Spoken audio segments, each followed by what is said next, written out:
Let us now revisit the solution concept for extensive form games. And let's start by doing it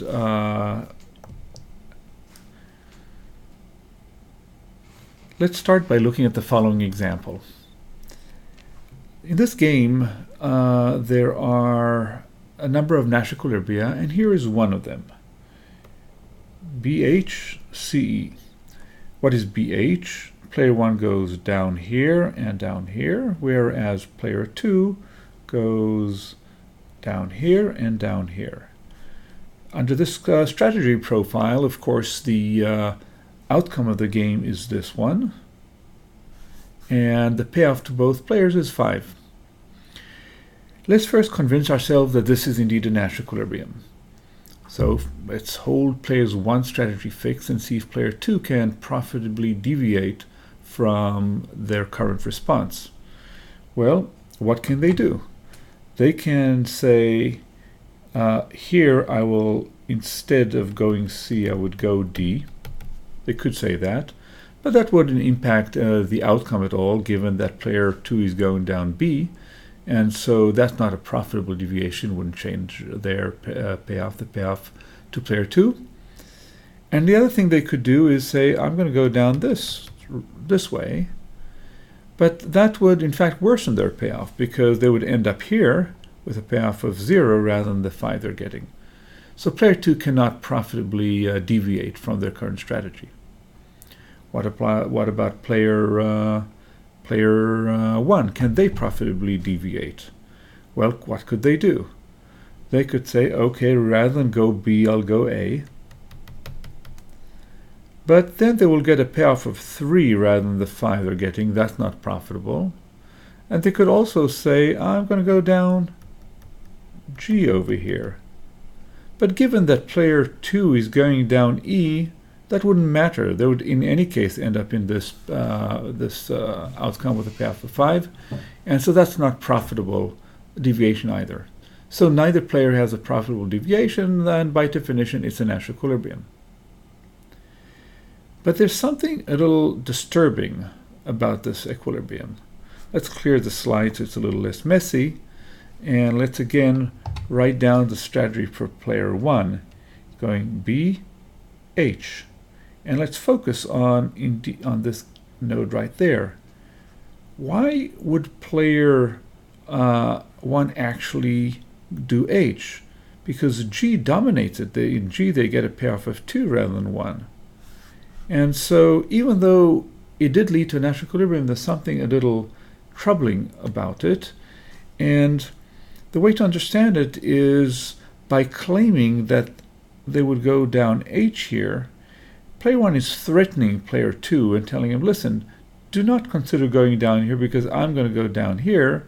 Therefore, and you would get a 0, so you'd better go here and get a 5, is what player 1 is saying to player 2.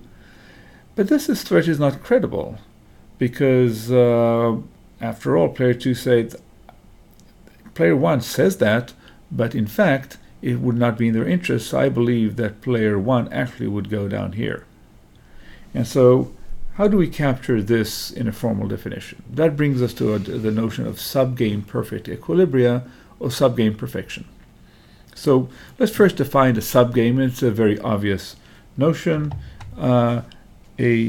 Looking at some node in the game, node H, the subgame of G rooted at H is a restriction of H to the descendants from that node. And similarly, what are the set of all subgames of G? Well, look at all the nodes in G, and the set of all subgames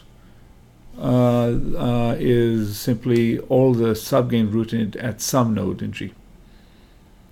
And so a Nash equilibrium is a subgame perfect if its restriction to every subgame is also a Nash equilibrium for that subgame.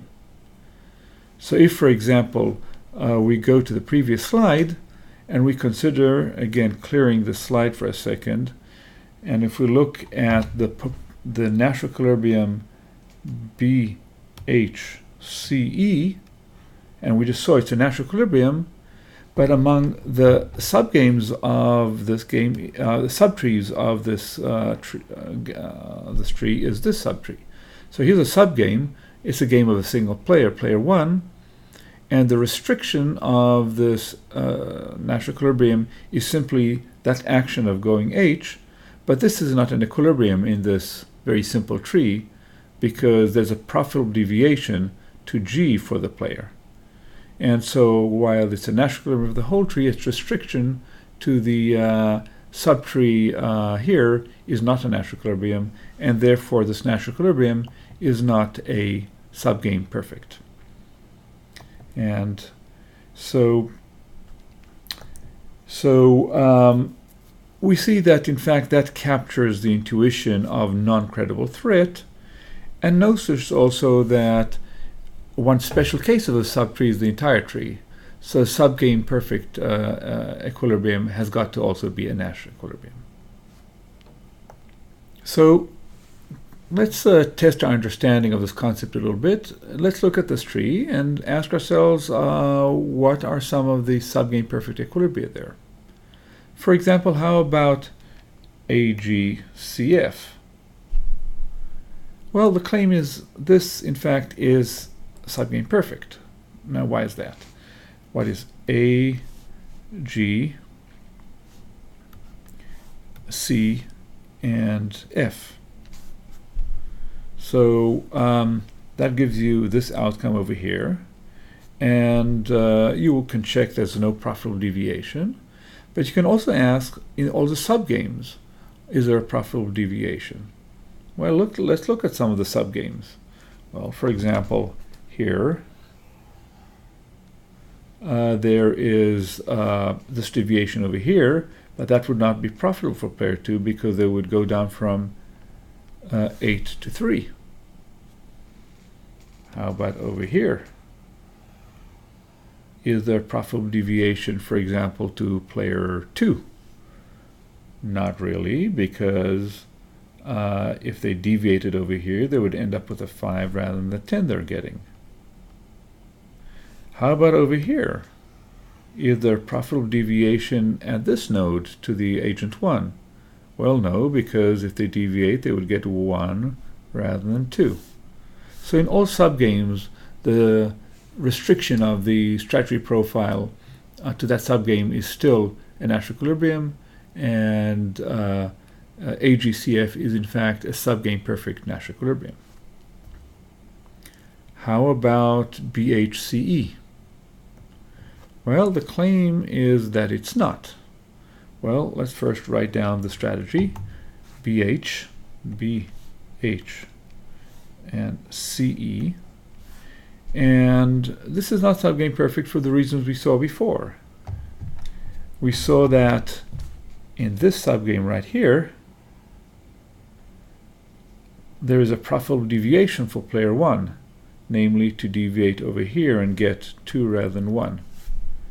And so it's not subgame perfect. And in fact, for the same reason, AHCF will not be subgame perfect. Let's write down what AHCF is. AHCF.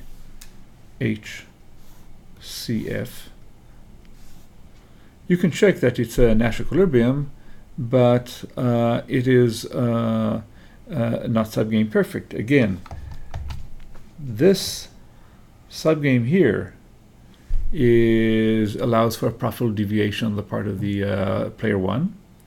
So even though it's what's called off path, even though player 1 makes sure that he never gets to visit this node by going down here, even so it's not subgame perfect, because had he gotten here, he would not have done what he claims he would have done.